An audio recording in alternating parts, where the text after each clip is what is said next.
Hey guys, it's Mitch. How's it going? We're heading back to some Valiant. Kind of.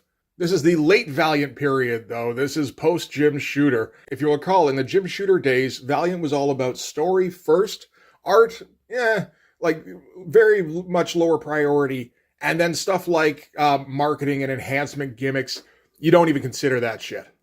Unless it's specifically for something like the Gold Foil program where you're rewarding the readers. So anyway, yeah, those days are done. Jim Shooter has been ousted as one of the owners and editor-in-chief and writer, whatever the fuck else he was, because he was holding back his partners from getting more profits. Can't do that with a company. It's 1994 now. The speculator bubble, it's starting to close. Those owners of the company have seen other comics regularly get print runs in the high six figures. So, for example, you look at any comic from like 1992, like in the Unity era, and you're looking at print runs probably in the neighborhood of about 70 to 100,000 copies, maximum. It's hard to tell exactly, but it seems like a pretty safe bet. A year later, after Jim Shooter's been ousted, Turok #1 comes out with a print run of over 1.5 million copies, making it one of the best-selling comics of the era, with a pseudo Chromium cover on it, like there was like stuck on, looked a little bit like a postcard. It was weird. They've since updated their process. You realize people don't want that quite as much. They want a full Chromium cover. So that's what they're going to get now. As we look at things like Ninjak #1, which first appeared in the Bloodshot title, which itself was already in the post-shooter era. How can you tell? Bloodshot #1 also had one of those weird stuck-on Chromium covers. So yeah, we're done with things like concepts being the driving force behind a comic book. It's more about character design, really. And like, how many gimmicks can we milk out of this thing? So all that being said, is Ninjak #1 a bad comic? No, not really, actually. You wouldn't know it from all the high gloss shit going on, but no, this is actually kind of decent. So this is going to be written by Mark Moretti. I'm not familiar with the name, and penciled by Joe Quesada and inked by Jimmy Palmiotti. Joe Quesada at this time is a known quantity. He did start out his career at Valiant, but that was in Knob Row, where he was basically learning how to draw and be professional, which is kind of the purpose of Knob Row. After that, he went to DC.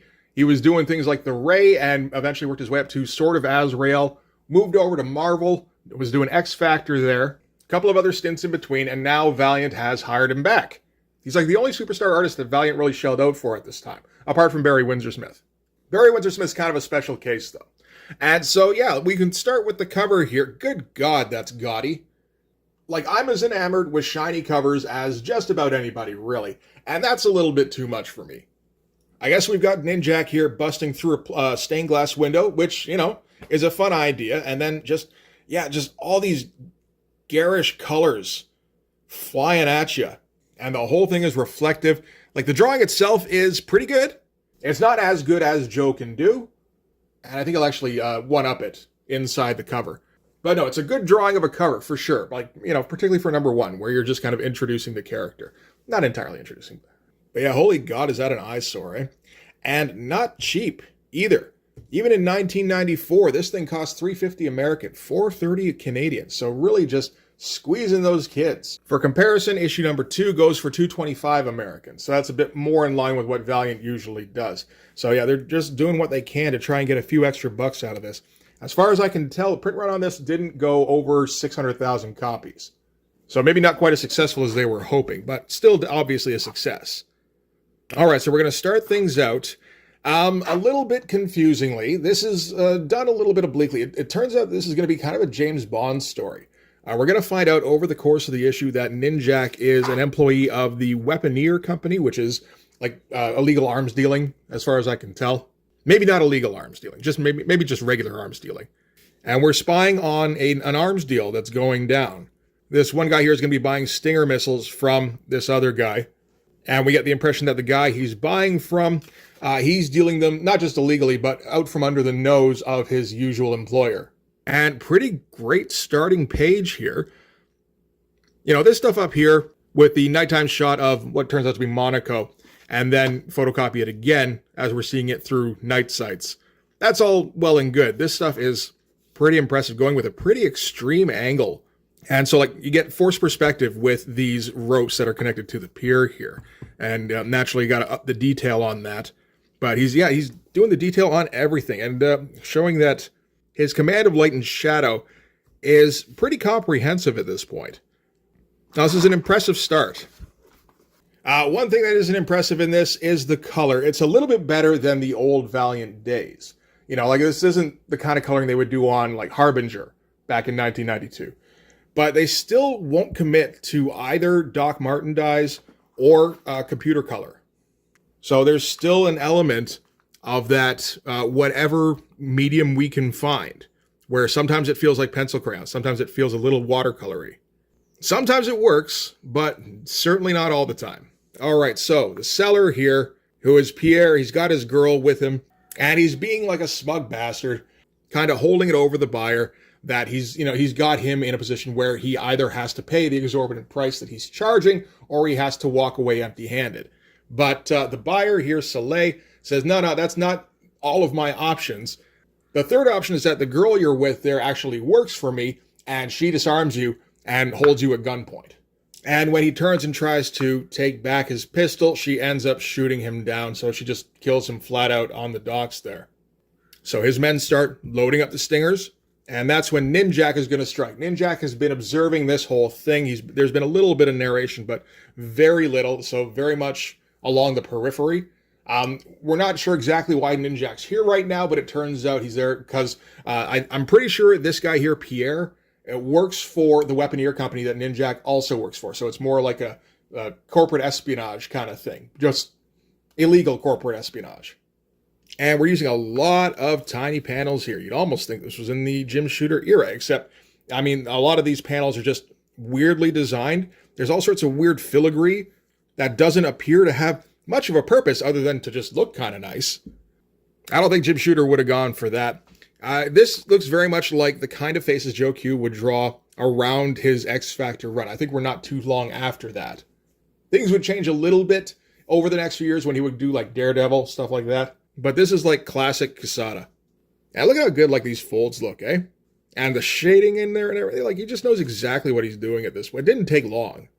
I think he started working at Valiant around the late 80s, maybe like 88, 89, and got out before they started with the superheroes. And like had a lot of potential at the time, but hadn't put it all together yet. He's put everything together here. I mean, this is after the Exo Manowar number 0 issue as well. So Ninjak throws this disc, throws it at the light switches. I guess he hits them all, turns off all the lights. Sure, why not? So they're plunged into darkness, and the goons are, they're going to try and investigate what's going on, and then they all start getting disemboweled. Even Guido here starts taking shots at nothing. And you just get like the swoops of the swords and a bunch of blood splashing out. And then, the lights get turned back on as the gun fires again. Turns out his hands have been cut off. We're not afraid to get a little gory here. And not like how Valiant Comics used to occasionally get a little bit bloody, but that was because they were going more for realism. Here, this is gore for the purpose of being bombastic and a little bit exploitative. I'm okay with it. So the buyer realizes that all of his goons are dead, but some of the stingers are still here, so he's going to run and pick that up, except he gets cut off by Ninjak, who gets all uplit by the buyer's flashlight. That looks fantastic. And we get our title here, which is Black Water, Part 1. What we don't get is credits, and I don't think we're going to get them for the entire issue. I couldn't find them. There's supporting credits for like colorist and letterer and editor at the back, but I didn't see any credits for writing, pencils, and inks.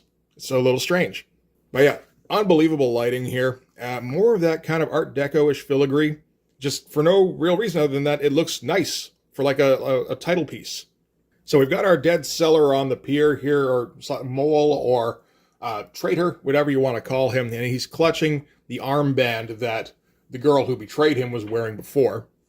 Hand splooshes out of the water. Turns out this is the buyer, so Ninjak didn't kill him, even though he had him dead in his sights here. But there's a reason for that. He's going to use him for further information. So in the meantime, what he's going to do is he's going to pick up one of these stray stingers and blow up the boat that I think Soleil came in on. So again, we're not trying to be particularly smart, at least not about this particular part of the story. This is just bombastic action movie bullshit, which I'm totally okay with. Great looking lighting down here. Again, like great angle. Like really kind of inventive, like the angle he managed to pick there. That's really nice. Okay, later on at the Princess Hotel, That for a small panel, this is a whole lot of detail about the exterior on this hotel. Not that I'm complaining. It's just I have an idea about how long this is going to take Joe Quesada. Longer than a month, I'm sure. He probably had some lead time on this. But when you're drawing with this kind of attention to detail, naturally what's going to happen is you're going to get 1, 2, or 3 issues in, and then somebody else is going to have to come in and take over for an issue, and then you come back for an issue, maybe 2, and then somebody else has to come in for another 2 issues. It's all fine. Like I've said, you don't want these guys on monthly schedules. Exactly. Well, ideally, you probably want this as a bi-monthly book, unless you get invested in the story, in which case, sure, have the understudies do the follow-up issues. And then it's just like, okay, as long as Joe Quesada is here for the climax of this particular arc, I guess that's okay. All right, so we've got a woman here stepping out of the shower. This turns out to be Gabrielle, who was the partner of Pierre, the guy who betrayed Weaponeer? Shit. Did I get all those names right? You know what? I think I did. Well, shit. Oh, no, I got the girl's name wrong. It's Dominique, not Gabrielle. Shit. Anyway, she's singing Material Girl as she steps out of the shower, which is kind of funny, I'll admit. Realizes that her bracelet is gone. Is she stepping out of the shower or in? Seems like she's stepping out. She's just now realizing? Okay. And somebody comes up behind her, and he's some well-dressed socialite kind of guy. And he's like, hey, I found your bracelet. It must have fallen off you in the hall. So immediately we know this is Ninjak, because no, it didn't. It fell off at the pier. And she knows this guy. This is Mr. King. I don't remember what his first name is. We'll find it out eventually. And they had a date planned, apparently, or he says that they did. But instead, I guess, for returning her bracelet, they're going to stay in. Isn't that nice? And yeah, there's that blotchy coloring. And the inking on this is okay. Not great. Again, Jimmy Palmiotti, and this is early Jimmy Palmiotti too. Since I heard people saying that Jimmy Palmiotti's not a great inker, I try to keep my eye out. It's like, yeah, no, this definitely isn't as good as the Al Milgrom stuff. I imagine, obviously Joe Q and Jimmy Palmiotti are very good friends. They must be besties if Joe Q keeps insisting on Palmiotti to continue to ink his work, because I think he's got to see, like, he's very clearly got a pretty refined artist's eye. He's got to know these inks do not highlight his stuff as well as somebody like an Al Milgrom. Or, there's plenty of guys, I'm sure, who could do better. Can you imagine what, like, P. Craig Russell could do with Joe Quesada? That'd be fucking wild. But no, we're always going to get our Joe Quesada dumbed down a little bit. That's, oh well, what can you do? More of those really heavy design elements. He just loves throwing those in all over the place. I think he's showing off a little bit. This feels like a show-off book, because he's not, like, half-assing anything on here. He's making sure that there's some kind of dramatic shading in pretty much every panel. He's usually going for unconventional panel angles. And yeah, throwing in all these design elements, going heavy on the background detail. This feels like Joe Quesada making a case as one of the top creators in the industry. So from here, we're going to cut to Soleil, who is racing to the hotel, the very hotel that Dominique is at. Because, she was working for him at the pier. And he's realizing that if Ninjak was watching the entire transaction go down, then he's aware of who Dominique is and, what her role in this whole thing was. And now he's coming after her. And it's a little too late. He's trying to call her up, I guess on his car phone, which has a cord and everything. That's fun. Dominique's a little occupied as she takes a chomp out of Ninjak's shoulder. As the phone's ringing, she does reach over to try and pick it up. Ninjak kind of puts her hand back down and just says no, and she's okay with that. And then we get Soleil pulling up to the hotel. From there, we cut to the exterior of Dominique's suite, where Mark is at the window, naked, smoking a cigarette. Because it's 1994, and that's what you do in a post-coital scene in an action movie. Okay, there's his name, it's Colin. And basically, he's watching out the window because he knows that Soleil is going to figure out that Dominique is in danger. So he's trying to sweet-talk her in the meantime, but as soon as he sees that Soleil has pulled up, okay, it's time for sweet talk to be over. Let's just get the information out of the way. I know you double-crossed Pierre at the pier tonight. And she attacks him, but he immediately throws her on the bed. So I guess we're going for round 2 here. Oh, it's going to be that kind of round 2. She seems like she might be into it. So anyway, Ninjak starts asking Dominique here about Webnet and Dr. Silk. We don't really know these names just yet, but Webnet is the employer of Soleil. Webnet is run by Dr. Silk. And he's telling her to hurry up. You better tell me something because they're coming up here. And if they get up here and you haven't told me enough, then this isn't going to end well for you. And we get the goons Running up to the hotel room door, they busted in. That looks great. All sorts of debris flying out every which way. Great angle picked. And there's a shadow by the window holding a sword. And they go, "That's him! Shoot him!" And they all open fire. And bullets go flying every which way. The body goes flying out the window. Great angle. Again, every angle in this is pretty goddamn good. Soleil looks down in the street, sees that's not the assassin that he encountered at the pier. That's Dominique. So did the classic, tied up her hands with the sword in the middle of them, and just kind of positioned her in front of the window here, and they couldn't tell the difference. Meanwhile, Ninjak is perched on top of the roof just over the window, presumably still naked. Got a flower which he lets fall down to the street right on top of Dominique here.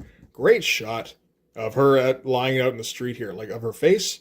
Like unreal looking lighting. Even the colorist managed to find some interesting stuff to do here, like going with a really harsh blue and then putting like a little reflection on her eyeball and everything. That looks great. All right, so now we're going to cut to 12 hours later, south of London. So we're out of Monaco. What's his fucking name again? I already forgot. Okay, Colin King. So that's our Ninjak, is Colin King. Has completed this part of his mission and has now gone back to his stately manor. And he's checking in with Weaponeer, telling them about everything that he's found out over the course of the investigation so far. And apparently when he found that Pierre was double-crossing them, this was new information to Weaponeer at the time. So he let Soleil live at the hotel there because he was aware that after going back to Webnet, the Dr. Silk character is not going to be particularly kind to Soleil, but he also warns that within 48 hours they can expect some kind of retaliation. So he recommends that Weaponeer shut down all activity until some kind of intervention can be taken. It seems as though he could have maybe bought some more time by killing Soleil outright. There wasn't anything there that he needed from Soleil. They make it seem as though Soleil had information or he was going to do something that Ninjak wanted him to do. Not really. All he did was kill Dominique, which Ninjak could have done if he wanted to. And if he wanted to spend more time with her and, actually have a proper interrogation, he could have done that too. So that was just bad planning. And we get a look at Ninjak's laptop here, where he's taking a look at some research regarding something called Blackwater, which is, of course, the title of the story in this.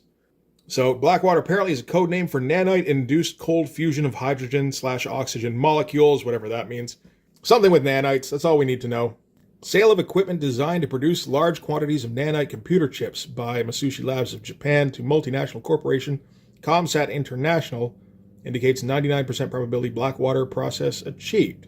So this isn't something that Weaponeer has created. This is something that they're keeping an eye on. They're just aware that this product exists and it's going to be a problem going forward. I was thinking at first, like, really, nanites? That seems a little bit early in 1994 to be interested in nanite stuff. But then thinking about it, it's like, no, actually, Bloodshot also had nanite shit going on, didn't he? That was like 1993. All right, then we get a brief history of Webnet and Dr. Silk. If we've been paying close attention, we can kind of figure out what they're... This is designed as though it's like a closing case file on Dr. Silk and Webnet, which it's not. It's just an exposition dump, so you get a little bit of the history.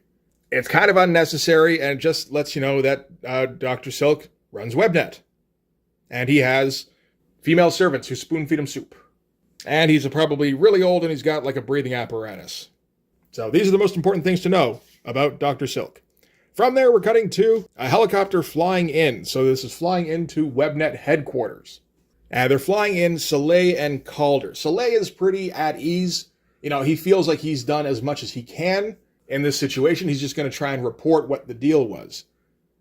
Calder is not at ease. He doesn't like the fact they're in this helicopter, which for one thing, all the windows are blacked out. There's no pilot. It's electronically piloted.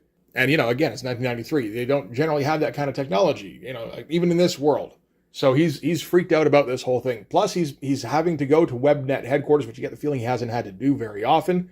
And he might run into Dr. Silk, which he's terrified of.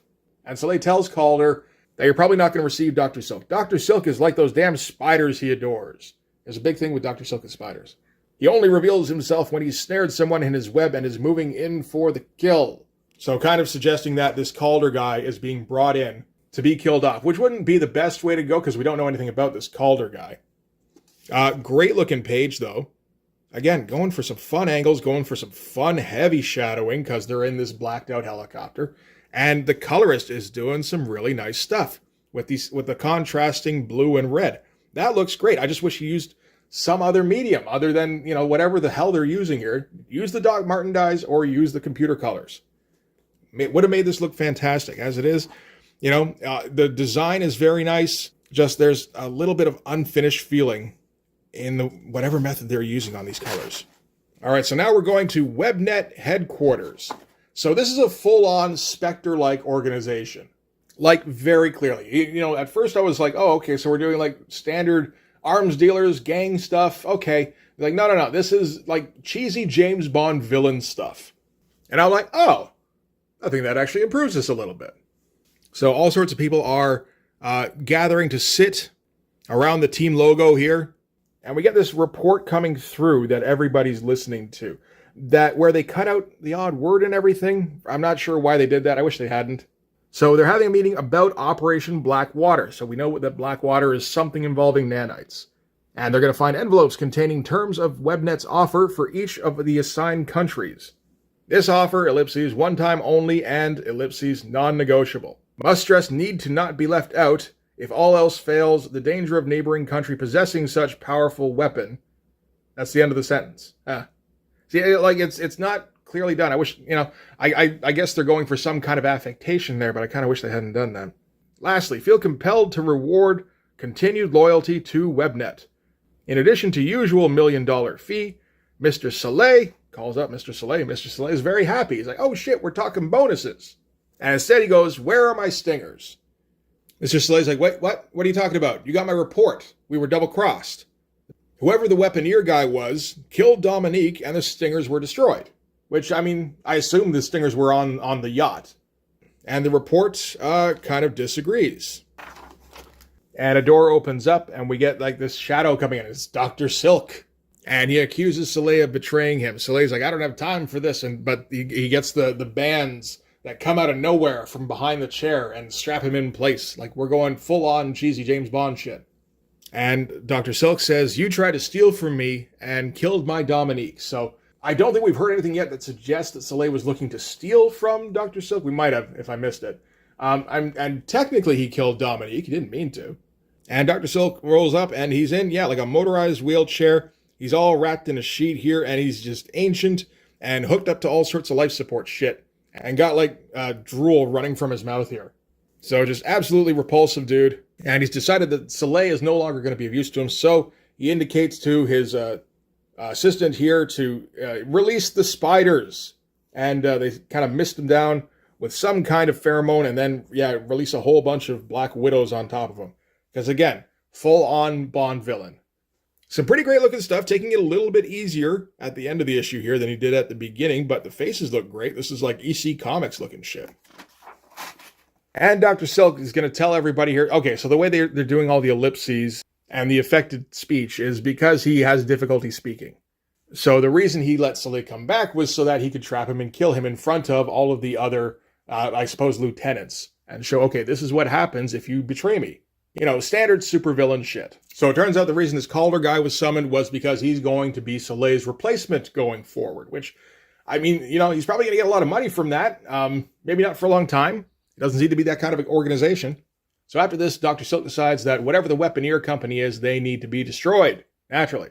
So from there, we're cutting to Nice in France, where we're getting reports that there have been all sorts of weird killings going on, where a guy in a white suit was gunned down by somebody with a machine gun, and there have been like 130 very similar killings on well-dressed dudes in 50 different countries. And so this is Dr. Silk's revenge against Weaponeer. Now we finally get like a full-on shot of Ninjak in his Ninjak suit. Looks pretty great, also looks kind of silly. Like for this kind of story, like it's a goofy over-the-top spy movie kind of story, but usually you still have guys in suits or like cat burglar outfits, not superhero costumes, which this very clearly is. Fun drawing, though. All right, so Ninjak's superior, Mont Blanc, is in his office, and another dude in a white suit runs in, and he's been stabbed in the back. So Webnet has found Weaponeer's headquarters, or, they knew it already, and this is their next move. And Mont Blanc is going to make a run for it. And again, we're going for some extreme angles. Going for the high angle as he gets out of his chair. extremely low angle as we follow him running down the hall with a forced perspective. It mostly works. Then a crazy angle here as he's in the elevator waiting to be taken down, and he like flipped it. It's not particularly unclear what's going on, at least. It's just like disorienting. Elevator doors open and he gets gunned down immediately, but he's still alive for the moment. And we get some of these Webnet goons that have been waiting for him at the ground floor. And then out of nowhere, Ninjak leaps into action. I guess he was on top of the building. Like, we saw that he was on top of a building, and then they kept flashing back to Mont Blanc, so I guess that makes sense. Kicks the guy's head through the car window, get another one of those design elements behind him for no real reason other than that it looks cool. Ninjak jumps at the other guy here. Great leaping shot. Meanwhile, Mont Blanc's trying to make it into the car. Hey, screen doors. I've seen those before. Another nice shot as Ninjak slashes down through his opponent. Yeah, no, that's some fun stuff. Then the car pulls up, and Mont Blanc tells him to get in. Excellent looking stuff.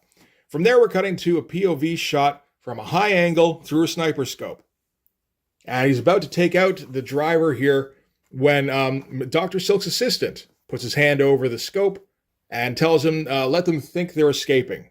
And once they've gotten clear, Ninjak tells Mont Blanc to stop the car. Mont Blanc says, no, what if they're still following us? And he's still going to gun the engine here. Ninjak looks like he's trying the handle here, the door handle, only it appears to be locked, and something's been rigged up to the car. So we're keeping up the high-intensity chase stuff. That's all right. Ninjak tries to break the windows, but these ones are bulletproof. And some kind of black water starts leaking into the car from whatever this device is. And it fills up the car, starts drowning them. And that's where we're going to leave off issue 1, with them getting filled up with this, I guess the nanite solution, whatever it is. Are we going with another character who is just full of nanites like Bloodshot? I don't know. I don't know if that's what the deal is with Ninjak. Oh my god, it's so bright. Oh, I didn't even realize this was how did I not know this was a wraparound? Still like garish as shit. But yeah, no, that's pretty damn good. All right, so that is it for Ninjak number 1. I gotta say, it's not bad. Like in terms of the story. The art is absolutely great. Like, this is some top-of-the-line shit. The coloring drags it down a little bit, but not too much. The writing feels like it knows where it's going, or thinks it does anyway. The delivery is sometimes a little bit awkward, but for the most part, it gets it across okay. Sometimes there's like a barrier to entry thing going on, because he's determined to do this Tom Clancy, like, doing the exposition in the form of, like, military reports, which isn't the easiest thing to read. Like, I had a much clearer idea what was going on in this comic on the second read-through than I did on the first. But there's enough there that I think if I was, if I bought the first issue at the time, I would be interested in picking up the second one, provided it too didn't also cost $4.50. And it didn't, so, we're good on that score. But yeah, no, it's great seeing this early Joe Quesada stuff where, he's been around for a little while, and then just, I think it's probably around sort of Azrael, where he all of a sudden, like, everything feels like it's coalesced for him. And it's like, yeah, no, here's this new superstar guy. We're just churning out superstars. It did kind of feel like that for a while. And then that kind of went away. I kind of miss these days where just like a guy would pop up. It's like, oh shit, it's a new guy who knows how to draw amazing. How long's he been on the scene? Like 3 months. Oh shit, okay. Same deal went down with Stephen Platt, it's crazy times. Anyway, Ninjak number 1, pretty good. Better than I expected, which is impressive, actually. It's funny because I can't imagine this comic coming out like 2 years previous in the Valiant line. It just wouldn't fit. There's not enough realistic stuff in there. There's way too much focus on art. Obviously the Chromium cover just never would have happened. And it's kind of too much fun. Valiant didn't like fun. Valiant liked solid, long-term soap opera storytelling, and begrudgingly every once in a while they'd throw you a fight scene. That usually didn't look particularly impressive. So yeah, this is a weird book to come out under that banner. But anyway, I'm already rambling because I don't know how else to end this, so I think I'm just going to end it. That's going to do it for this one. Thanks very much for watching, guys. If you like this video, please hit the like button. Helps with the algorithm stuff. If you want to see more, hit subscribe. And if you really want to help out, in the description, there's a link to my Patreon. If you go subscribe there, that gives you access to everything I do. So a whole bunch of comic pages, whole bunch of videos, as well as some Patreon exclusive content. You can also follow me on Instagram and DM me there for commissions. Commissions are open. So yeah, that'll do it. Thanks again for watching, guys. I'll see you in the next one. Bye-bye.